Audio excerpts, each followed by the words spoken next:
Эфирда яңалыклары вакыты, студияда Лейсан Галиева, исәнмесез. Бүгінгі шығарылышның төп темалары. Холык жиыны. Ознакай районында күнүзәк проблемалар турында фикер алыштылар. Ана теле. Бөгелмәдә республиканың иң яхшы татар теле укытучыларын билгеләделәр.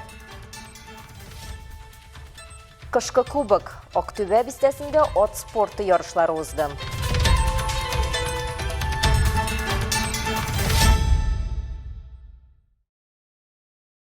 Чыгарылышыбызны төбәк яңалыкларыннан башлыйбыз. Әлмәттәге кебек Азнакай районында да халык җыеннары дәвам итә. Аның чираттагысы Уразай авылы җирлегендә узды.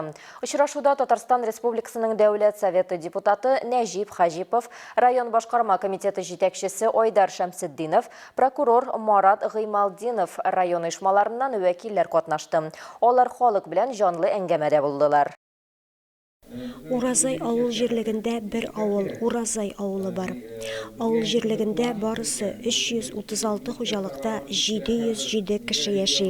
Авылның үз мәктәбе, үз балалар бакчасы бар. Ни кызганыч, анда балалар саны аз. Бу авылның шәһәргә якын булуы белән дә бәйле дип аңлата җитәкчеләр. Авыл җирлеге башлыгы Динара Матыйгуллина чыгышыннан күренгәнчә, җирлектә хезмәт яшендәге 415 кеше бар. Сугыш чоры балалары категориясенә керүчеләр 22, 6 хәрби хәрәкәт ветераны яши. Пенсия яшендәгеләрнең саны 182, аларның иң өлкәне 92 яшьтә. Авыру ветераннарыбызны системалы өйләренә барып, хәлләрен белешеп йөрибез. Авыл советы җитәкчеләре белән берлектә эшлибез. Өмәләргә йөрибез инде актив. Мин өзем Уразай килене. Хәзер 12 ел эшлим менә ветераннар советы булып. Шушы җирлектә туып үсеп, күп еллар сәүдә өлкәсендә эшләгән, бүген авыл тормышының рәхәтен татып яшәүче Нәсимә апа Хәбибуллина катнашучыларга үзенең кул эшләре күргәзмәсендә тәкъдим итте. Минем умарталарым бар. Бу эшләрне мин кич белән утырып эшли башладым. Һәр вакыт шулай менә выставкалар, җыелыш булганда, Азнакайда выставкалар, Казанга да җибәрдем үземнең эшләрне. Казанда урын бирделәр. 3 дипломым бар. Шул җипләрне сатып алып, җипләр белән эшлим инде энә белән. 2025 елда җирлектә 150 мең сум күләмендә үзара салым акчасы җыелган. Шуңа өстәп республика бюджетыннан 600 мең сум күләмендә финанслар өстәлеп түбәндәге эшләр башкарылган. Речная урамындагы юлга таш түшәлгән, кышкы чорда урамнарны кардан чистарту башкарылган. Урам утлары, яктырткычлар урнаштырылып, лампалар алыштырылган. Мотопомпа, янгын җиңсәләре сатып алынган. Агымдагы елда авылның Садовая, Бәдердинов урамнарында юлларга таш түшәү, шу бүләннәрен чаптыру, балалар мәйданчыкларын, ял итү зоналарын карап тоту, трактор өчен роторлы чапкыч сатып алу, кирәкле электр җиһазларын сатып алу бурычы куелган. Утырышта шулай ук Эчке эшләр бүлеге вәкиле чыгышы тыңланды. Җитәкчеләр халыкны борчыган сорауларга җавап бирде. Илмира Шәрифуллина, Алмаз Иксанов, яңалыклар вакыты, Луч Әлмәт телекомпаниясе.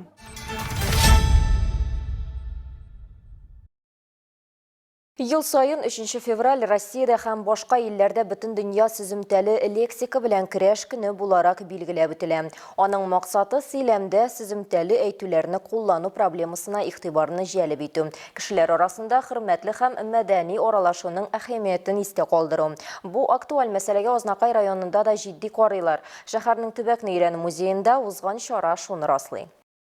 Сүз ул безгә аралашу өчен бирелгән куәтле корал. Димәк, сүз ул кешене көчле итә, яралый, бәхетле итә, савыктыра ала. Сүз ул көчле корал дип белдерә бүгенге чараны оештыручылар. Һәм әңгәмә барышында да сүзне, лексиканы дөрес, урынлы сайлау хакында алып барыла. Чарада шәһәрнең 5 һәм 7 урта гомуми белем бирү мәктәпләренең югары сыйныф укучылары катнашты.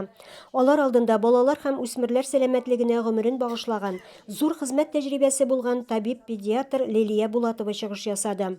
Ул укучыларга нормага кермәгән лексиканы гаиләдә куллануның сәламәтлеккә тискәре йогынтысы турында сөйләде. Алга таба сүз тәҗрибәле рус теле һәм әдәбияты укытучысы, берничә буын укучыларны укытып һәм тәрбияләп чыгарган педагог Валентина Петряновага бирелде. Шунысы мәгълүм, рус теле каты сүзләр һәм гыйбарәләр саны буенча инглиз һәм нидерланд теленнән кала 3нче урында икән. Катнашучылар гыйбадәтсез сүзләрнең интернет сайтларында, газета-журналларда очравын, телевизор экраннарыннан ишетелеп торуын да билгеләп уздылар. Хәзерге яшьләр арасында ата-аналарда төрле сүзләр куллана. сөйлем телендә. Менә искә төшереп үтегез әле. Әгәр дә сезгә моторым дип эндәшсәләр, сезнең нинди кәефегез булыр микән? Һәм сезгә ниндидер әшәке сүз белән әйтсәләр, сезнең эчке тойгыларыгыз ничек үзгәрә микән? Менә шушы алымнарны кулланып, шушы алымнар белән без балаларга төрле тренинглар үткәрәбез. Соңгы вакытта урамнарда, мәктәпләрдә, хәтта балалар мәйданчыкларында да нормадан тыш сүзләр күбрәк ишетелә башлады. Бу бик җитди мәсьәлә дип ассызыклый белгечләр. Чөнки бит сүзнең көче бик зур. Син аңа ничек итеп мөрәҗәгать итәсең, ишектән килеп кергәндә дә ничек итеп мөрәҗәгать итәсең, сиңа да шундый караш була. Шуңа күрә мин бу теманы зур күләмдә күтәреп чыгар идем. Һәрбер мәктәпләрдә балаларга, ата-аналарга шушыны җиткерергә кирәк. Чөнки без сөйләшкәндә дә үзебезнең сөйләшүне ишетсәк иде әзрәк кенә. Илмира Шәрифуллина, Алмаз Иксанов, Яңалыклар вакыты, Луч, Әлмәт телекомпаниясе. Әйе, сөйдергән дәтел, биздергән дәтел. Әтелнең иң татлысы әти әни теле. Бөгелмәдә иң яхшы татар теле укытучысын сайладылар. Төбәк кара бәйгедә 6 педагог катнашты. Алар төрле педагогик алымнар кулланып эшлиләр һәм моны мастер-классларда һәм ачык дәресләрдә күрсәттеләр. Чара барышын безнең төшерү төркемендә күзәтеп кайттым. Әлмәт шәһәренең беренче лицей-интернатының татар теле һәм әдәбияты укытучысы Алсу Хабибуллина төбәк ара бәйгегә үзенең тәҗрибәсе белән уртаклашырга килгән. Казан дәүләт университетының татар филологиясе факультетын тәмамлаган укытучы үзенең педагоглары Альберт Яхин, Мөхәммәд Мәхдиев, Флора Садриевалар белән горурлана. Аларны татар милләтенең асыл галимнәре дип атый. Бәйгедә узасы осталык дәресендә дә үзенчәлек итеп әзерләнгән. Осталык дәресем Равил Файзуллинның «Вулканнар бар диңгез төбендә» шигырына нигезләнеп әзерләнде. Чөнки һәрберебездә безнең вулканнар яши.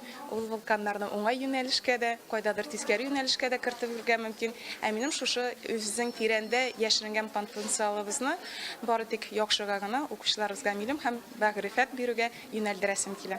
14-нче номерлы татар гимназиясе базасында иң яхшы татар теле һәм әдәбияты укытучысы Бөтен Россия бәйгесенең зона этабы уза. Бирдә укытучылар ачык һәм осталык дәресләрендә көч сынашачак. Бүген безнең Бөгелмә шәһәрендә бик зур чара. Республика зонасы этабы иң яхшы татар теле һәм әдәбияты укытучыларының бәйгесен уздырабыз. Бу инде безнең бөтен Россиядә үтә торган бәйгебез. Һәм инде бүген без Бөгелмәнең 14-нче гимназиясендә 6 районнан 6 укытучыны кабул итәбез. Бу Әлмәт районы, Лениногорск шәһәре, Баулы, Ютазы, Ознакай һәм безнең Бөгелмә укытучысы бар. Әлеге һөнәри бәйге иҗади эшләүче туган тел укытучыларын ачыклау, аларга ярдәм итү һәм аларның нәтиҗәле тәҗрибәсен тарату максатында үткәрелә. Укытучылар иң элек мәктәптә, аннары муниципаль этап бәйгеләрендә дә катнашып җиңгән. Әлеге бәйге татар теле һәм әдәбияты укытучылары арасында үтә. Анда Татарстан Республика укытучылары белән мәрәтен Россия төбәкләреннән дә татар теле әдәбияты укытучылары катнаша. Аның беренче этабы мәктәптә башлана, анда муниципаль этап уза, аннан инде зона этапларын үткәрәбез. Бу елда әлеге бәйгенең зона этаплары 9 җирлектә үтә. Шуның берсе данлыклы Бөгелмә җирлеге. Һәм менә бу зона этапларында җиңү яулаган укытучыларны март аенда Казан шәһәрендә республика этабына чакырачакбыз. Менә аның йомгаклау этабында катнашып, беренче урынны алган укытучы бөтен Россия дәрәҗәсендә Татарстан данын яклаячак. Россия күләмендәге иң яхшы татар теле укытучысы бәйгесе Липецк шәһәрендә оештырылачак. Айсылу Миннибаева, Яхин, Яңалыклар вакыты, Луч, Әлмәт телекомпаниясе. Арабызда гомерләрен милләтебез үсешенә багышлаган шәхесләр бар. Шуларның берсе Сәләй авылында яшәүче Лена Вәлиәхмәтова. Ул 35 ел гомерен татар теле һәм әдәбияты укытуга багышлаган. ТССР халык мәгарифе отличнигы, педагоглар династиясен дәвам итеп, үзе сыман укытучылар тәрбияләп үстергән. Бу көннәрдә Лена апа 90 яшьлек юбилей уңаеннан котлаулар кабул итә. Алдагы көннәрдә дә без әниебезгә ныклы сәламәтлек телибез. Җан тынычлыгы телибез. Бүген Лена Вәлиәхмәтованың ие тулы кунак. Аны котлар өчен балалары, оныклары, туганнары, хезмәттәшләре, укучылары җыелган. Һәркем яраткан әниләре, әбиләре укытучыларына җылы сүзләрен җиткерергә ашыга. Сәламәт бул. Сәламәт булсаң бар да була. Рәхмәт сиңа бар өчен. Лена Валиахметова Әниса Рабиганың хезмәт юлын дәвам итеп укытучы һөнәрен сайлый. 14 ел Сөләй урта мәктәбендә уку эшләре буенча директор урынбасары булып эшли. 10 елдан артык татар теле һәм әдәбияты укытучыларының район методик берләшмәсен җитәкли. Һөнәренә тугрылыгы өчен аңа ТССР халык мәгарифе отличнигы һәм ССРның мәгариф отличнигы мактаулы исемнәре бирелә. 35 ел эчендә Лена Валиахметова йөзләгән укучысына туган теленә мәхәббәт, милли мирасына горурлык тәрбияләгән. Бүген дә укучыларның тәбрикләүләре юбилеар өчен шиксез зур ихтирам. Мине сонлап, хөрмәтләп, шушы бәйрәмгә җыелганыгыз өчен бик зур рәхмәт. Бик нык күңелем булды. Исән сау булыгыз. Үзегезгә дә шушы яшькә җитеп, шушылай кадер хөрмәттә, шушылай муллыкта, шушылай матурлыкта яшәргә насыйп булсын. Лена Валиахметова тормыш иптәше Әнвәр Тәҗмөхәммәт улы белән 4 кыз үстерә. Гаилә башлыгы инде бакыйлыкка күчкән. Аның истәлеге һәрберсенең күңелендә. Дәвамы 8 онук, 16 онукчыкта яши. 3 кызы, 2 онугы мөгаллимлек юлында. Әни ул безнең бик җиңел кеше. Ул бер кайчанда юк димәс. Кая кунакка чакырсак, кайда ул барсак, шунда безнең белән бара. Безнең белән бәйрәм итә. Һәр вакыт матур сүзләре белән безне куандырып тора. Юбиляр йортының һәр почмагы бергә үткән бәхетле мизгелләр турында истәлекләр белән тулы. Күп төрле рәхмәт хатлары, нәсел шәҗәрәләре, фотосурәтләр, тәрәз төбе саен шау чәчәккә күмелгән гөлләр. Янында иң якын кешеләре, балалары. Әбибез безгә әни буларак үрнәк, хатын кыз буларак үрнәк, һәм укытучы буларак та аның бик күп үрнәк сыйфатлары бар. Әбибездән үрнәк алып та, без дә укытучы һөнәрен сайлаганбыз. Бүген көне эшебезне яратабыз. Әбиебезнең туган көне белән аңа сәламәтлек, 100 яшькә кадәр яшәвен телибез. Лена әбинең 90 яшьлек юбилее тагын бер кат укытучы һөнәре, буыннарда эз калдыручы хезмәт булуын искәртеп үтте. Алсу Әхмәтҗанова, Алия Муратова, Яңалыклар вакыты, Луч, Әлмәт телекомпаниясе.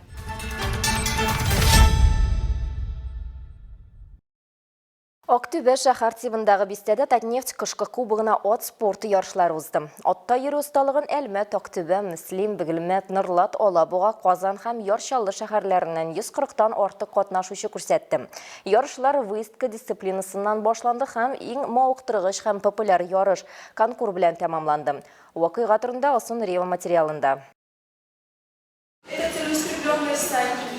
Крестовина, Чухонец, Калитка, Джокер һәм башкалар. 7 маршрутта катнашучылар төрле биеклектәге киртәләрне узды. Конкурс ат спортының иң яшь һәм мавыктыргыч төре. Монда атның энергиясен, аның күнекмәләрен, тизлек сыйфатларын һәм буйсынуын күрсәтү таләп ителә.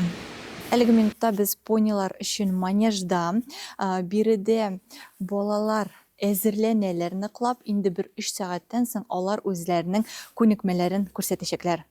Дарина Хайруллина беренче тапкыр Зимушка ТНда чыгыш ясаячак. Кыз өчен кирәкле процедураларны үткәрү һәм ат белән ышанычлы мөнәсәбәт тудыру аеруча мөһим. Чистим копыта, зачистим заклейки. Вот. Ну, мы с ней знакомы недавно, потому что я только недавно на нее пересела. Я раньше ездила на кексике. Күбесе мондый масштаблы турнирда беренче тапкыр катнаша. Аңа да карамастан яшь яйдаклар олылар белән бер рәттән яхшы техниканы күрсәтте.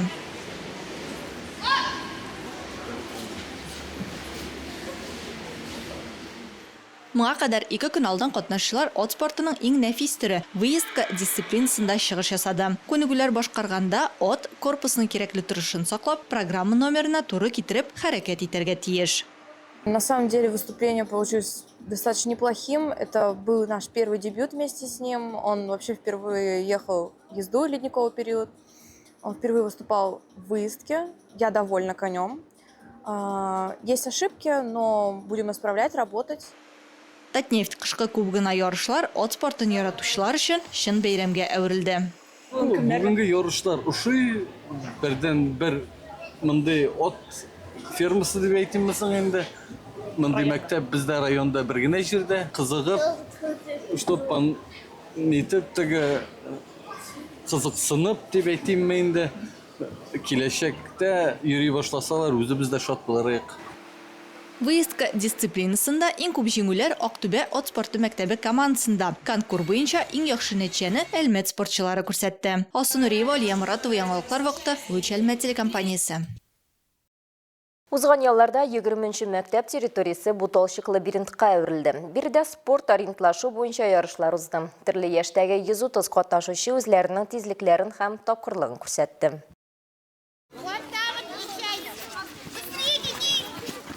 Лабиринтта ориентлашу дисциплинасының асылы шикләнгән һәм зур булмаган территориядә юллар һәм тупиклардан торган маршрут үтүдән гыйбарәт. Һәр спортчының бурычы күрсәтелгән контроль пунктларны мөмкин кадәр тизрәк табу һәм билгеләү.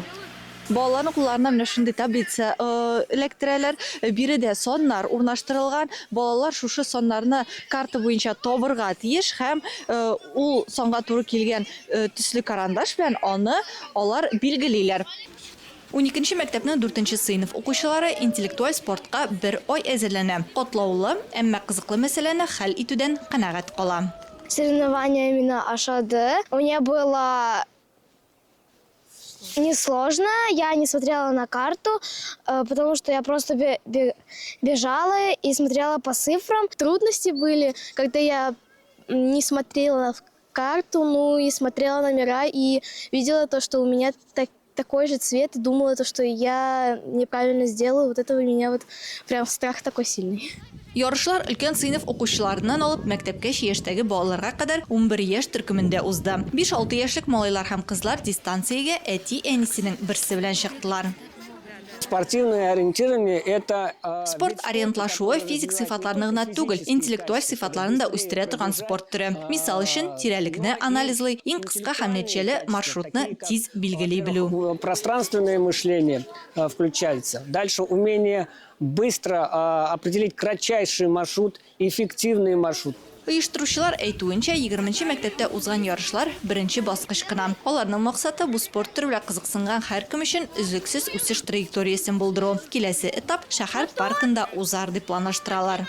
Мы с нашими туристами занимаемся. Без үзебезне туристлар белән озак шөгыльләнмибез. Быел бу беренче җитди һәм җаваплы ярышлары. Яхшы нәтиҗә күрсәтерләр дип өметләнәм. Нинди генә нәтиҗә булса да, бу аларның уңышы һәм тәҗрибә өчен бик кирәк. Шуңа күрә без мондый ярышларда катнашырга әзер һәм оештыруларны бик шат. Хәзерге яшьләр өчен әлеге чаралар бик кирәк. Современной молодежи вообще очень такой классный позитив. Биремне хатасыз һәм иң кыска вакыт эчендә үтәүчеләрне грамота белән бүләкләделәр. Асан Нуриева, Алия Моратова, яңалыклар вакыты, Луч Әлмәт телекомпаниясе. Бүгенге шулар иде. Мин Лейсан Галиева һәм монтаж операторы Динара Гайнетдинова сезнең белән сау булашабыз. Исән сау булыгыз.